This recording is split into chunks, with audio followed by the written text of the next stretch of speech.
The story of Brazil's early history. The year is 1481 in Portugal. The newly crowned King John II takes advantage of the newly developed caravel ship, a more maneuverable vessel that can sail across oceans, to speed up exploration along Africa's coast in search of new trade routes. Spain follows suit, exploring westward and reaching the shores of the Americas. To prevent conflict over the new lands, Portugal and Spain agree to divide the world by drawing a line 370 leagues west of the Cape Verde Islands. Spain claims the lands to the west, and Portugal those to the east. In 1497, Vasco da Gama sails around the Cape of Good Hope into the Indian Ocean, opening up a new route for the spice trade. 2 years later, Pedro Álvarez Cabral sails to the east, and during his journey, he discovers new lands to the east of the Tordesillas Meridian. These lands are home to the Tupi-Guarani people, who are semi-nomadic and practice farming, while the interior is inhabited by hunter-gatherer societies.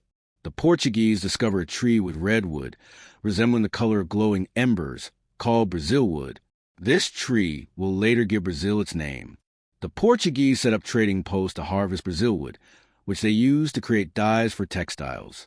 The indigenous people cut and deliver the wood in exchange for European goods. As exploration continues, more trading posts called Vitórias are established, but the Portuguese colonists are mainly interested in gold and slaves from Africa and spices from Asia.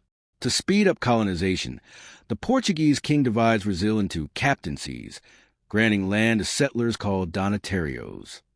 The region of Pernambuco is especially appealing due to its ideal climate for growing sugarcane, a valuable crop in Europe. In 1549, King John II creates the governor of Brazil and appoints Tomé de Souza as the first governor, founding the new capital, Salvador. Portugal also sends Jesuits to convert the indigenous people to Christianity. However, the Europeans bring diseases, killing many of the native people. Meanwhile, the French try to set up a colony called France Antarctique near Rio de Janeiro, but are driven away by the Portuguese.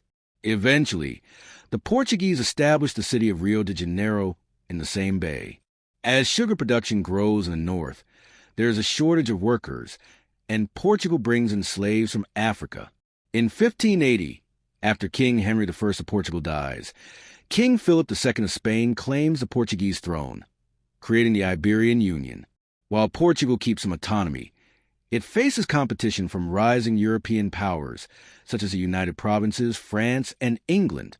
In 1612, the French briefly established St. Louis in northern Brazil, but are once again driven out by the Portuguese. The Dutch seize Salvador in the 1620s, but are driven out by the Portuguese by 1654. Brazil becomes a major sugar producer, though competition from the Caribbean reduces its profits. Meanwhile, gold is discovered in the interior of southern Brazil, attracting workers and boosting production. In the 18th century, Brazil's gold production attracts European interest, and during the War of Spanish Succession, the French temporarily occupy Rio de Janeiro in exchange for a huge gold ransom. Diamonds are also discovered in the interior, further encouraging exploration.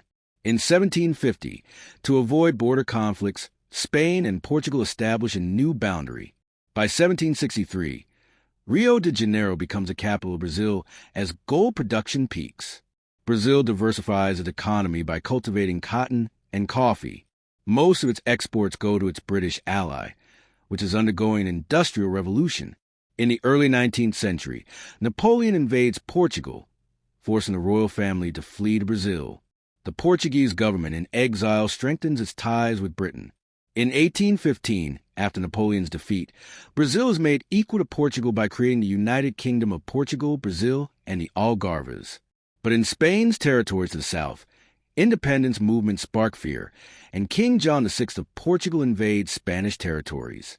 However, revolts in Portugal force him to return, and he leaves his son, Pedro, in charge of Brazil. In 1822, Prince Pedro declares Brazil's independence, and in 1824, Portugal recognizes Brazil as an independent empire. Brazil establishes an electoral system for the wealthy and signs an alliance with the United Kingdom. By 1828, Brazil and Argentina agree to create the independent state of Uruguay.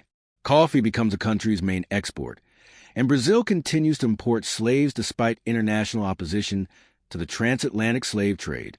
In 1850, after importing 4 million slaves, Brazil abolishes the trade. In 1864, Brazil intervenes in Uruguay's civil conflict, which leads to the devastating Paraguayan War. After the war, Brazil becomes the last country in the Americas to abolish slavery in 1888, freeing 700,000 slaves.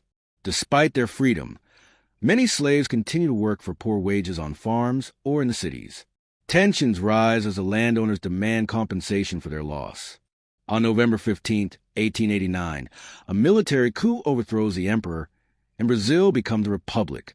Coffee production now drives the economy, with Sao Paulo emerging as Brazil's economic hub. Many workers from Europe, the Ottoman Empire, and Japan migrate to Brazil, while Rio de Janeiro becomes a modern city. In the early 20th century, Brazil expands its borders peacefully through diplomacy, negotiating land with Bolivia, Ecuador, and Colombia.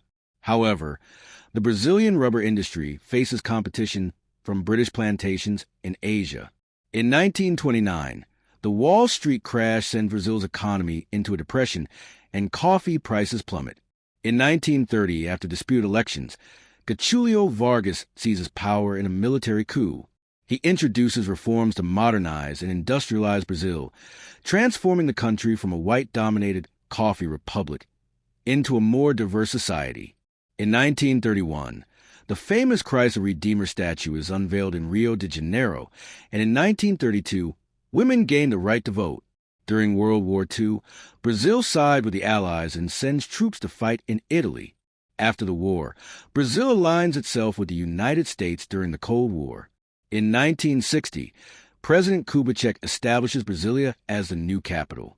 But in 1964, a U.S.-supported military coup overthrows President João Goulart, and Brazil enters a period of military dictatorship. In the 1980s, Brazil transitions to democracy, and in 1985, a new constitution is passed. In 1994, Brazil stabilizes its economy by introducing the real currency. By the early 2000s, under President Lula, Brazil makes progress in reducing poverty and improving living conditions for many Brazilians. However, Dilma Rousseff's presidency is marked by economic difficulties, and she is impeached in 2016. In 2022, after a close election, Lula is re-elected. Today, Brazil is a democratic nation, shaped by centuries of migration and global events, and remains one of the largest economies in the world.